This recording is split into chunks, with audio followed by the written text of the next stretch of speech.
I'm not the biggest Super Mario fan in the world. I don't hate the Plumbers games at all. I just don't find myself in the mood to play a Mario game before any other game I own. However, that doesn't mean that Mario was never a big fixture at any point in my life. I remember being obsessed with Mario Sunshine, loved Odyssey to death, I played the hell out of 64, and spent an ungodly amount of time on multiple Mario Kart games.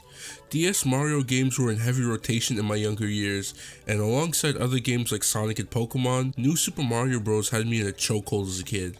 I couldn't get enough of this game. I've been getting the itch to play it again after stumbling across the music for this game, so here I am.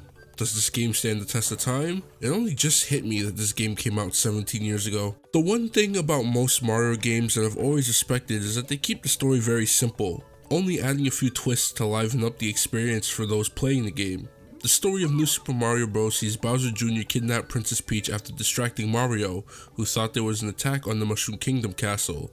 Mario gives chase, fighting Bowser Jr. and Bowser, who he straight up burns in a pit of lava. From there, Mario travels through 6 worlds, fighting an ensemble of different boss enemies until he reaches Dry Bowser in the final world. Mario defeats him again, but Bowser Jr. revives his father, to which Bowser is alive, new and improved.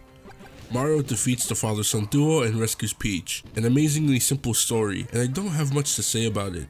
It's a run-of-the-mill Mario story outside of Bowser dying at one point. Mario games have always prioritized gameplay experience over a story experience, and that's something I'll always give the developers who work on Mario credit for. As for the visuals of this game, they're also pretty simplistic. Every world by and large look different aside from a few levels sharing similar themes in each world.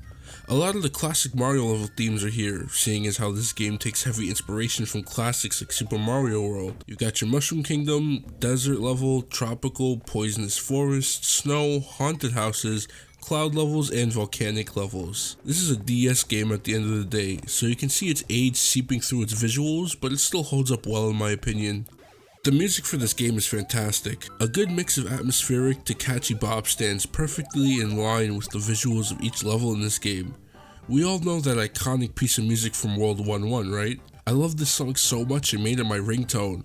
I also love that Goombas and Koopas move in beat with the music. A nice little detail, likely because they knew they had a classic with that song. There are a few other pieces of music that I also enjoyed throughout the game. The hub world themes for each world are all pretty good. I love the World 7 hub theme the most. It's basic, but it sounds so good to me. A lot of the in-level music is recycled outside of a few stages per world that have world-specific music. For some, that repetitiveness probably kills the songs for them, but I couldn't get enough of the music, so I didn't mind it. It's a DS Mario game meant to mimic the classics. I know some of those games had recycled music. Now for the meat and potatoes of this game, the gameplay. The actual controls themselves are pretty basic. Press left and right on the D-pad to move Mario, jump with the A or B buttons, you have your classic ground and pound, wall jumping, and you can sprint with the X and Y buttons. These can be changed in the options. I don't have a good memory with Mario games, but having a run button seems out of place. I got used to it quickly, but I'm pretty sure I've never had to use one in any of the games.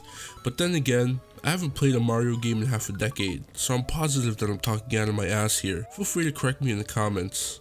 The run button adds a layer of challenge to playing through these levels. I have a big Sonic brain, so I get the option to move quickly through stages, and my brain turns into a different mode as I try to keep a rhythm to finish each level as quickly as possible. Too bad that's not the case for this game. As it turns out, Mario level design and Sonic level design have some key differences. Who would have thought? These levels are far more platforming intensive than most Sonic games I've ever played. You need to be able to react quickly when to recognize obstacle patterns, but be careful not to move too fast, or you'll end up dying in ways that you wouldn't have if you were just more patient. It's basic platforming, but Mario games have always had the distinction of being pretty damn hard when it comes to traversing through levels. So when it comes to New Super Mario Bros., this game is easy, but it did hand me my own ass on a silver platter every now and again. Levels are also not so linear. They reward you for exploring, and sometimes you'll be able to unlock new pathways which give you access to these little mushroom houses where you can either get a bunch of lives or power-ups. Sometimes you'll get access to secret levels or cannons that launch you a few worlds ahead if you use the mini mushroom,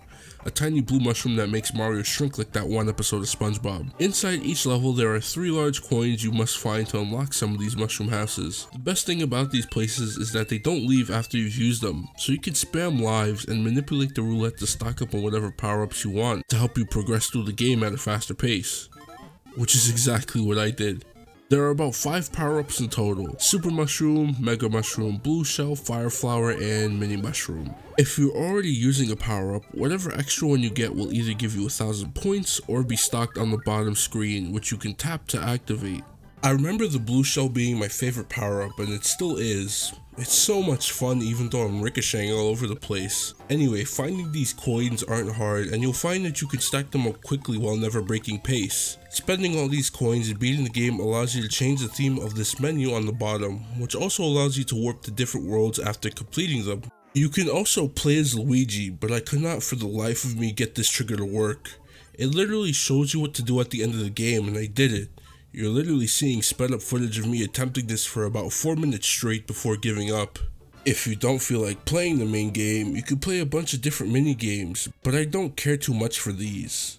I probably enjoyed playing the crap out of some of these mini games when I was a kid, but I didn't waste too much time here on this go around. I had some fun, but they're bare bones. I'll give it to this game though. There's a surprising amount of content to be found here, and I appreciate that. It turns out that 17 some odd years later, I still very much enjoy New Super Mario Bros. On the DS. This game is fun, but I must say, a lot of what you experience in the core gameplay loop is pretty repetitive, so while I was having a lot of fun, I did feel like I was simply slocking through some parts of the game. Despite that, it's a great combination of those classic DS level visuals, amazing music, and super solid gameplay that makes this game a great time kill. I didn't even mention the multiplayer. Sadly, I had no one to play with while recording, but I do remember playing this game a lot with some of my best friends. This game is a nostalgia romp, and if you're looking for a solid Mario game to pick up and play, it wouldn't hurt to give this classic a shot. Shout out to y'all for watching. Check out my channel for more video game reviews. I'm out. Peace.